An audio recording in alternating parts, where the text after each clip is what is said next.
সংস্কার ওই যে একজন আমেরিকার বিশ্ববিদ্যালয়ে অধ্যাপক ছিলেন, ওনাকে এনে মুসলমানদের দেশের সংস্কারক বানিয়েছেন।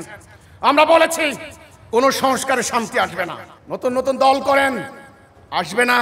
আবার কেউ বলছেন আগামী দিন fair and free participatory election হলে শান্তি আসবে। গ্যারান্টি দিয়ে বলুক, ফেয়ার ইলেকশন কে দেশে হয় নাই? ফেয়ার ইলেকশন কে দেশে হয় নাই? হয়েছে। আমি আসমান থেকে আসি নাই, আমি এই সমাজের একজন সতর্ক লোক, সজাগ লোক।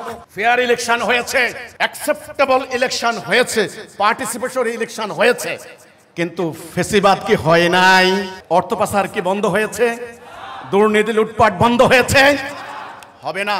আমরা বলেছি চলমান বিদ্যমান কায়েম থাকা এই ব্যবস্থা একদম সম্পূর্ণ বাদ না দিলে শান্তি আসবে না।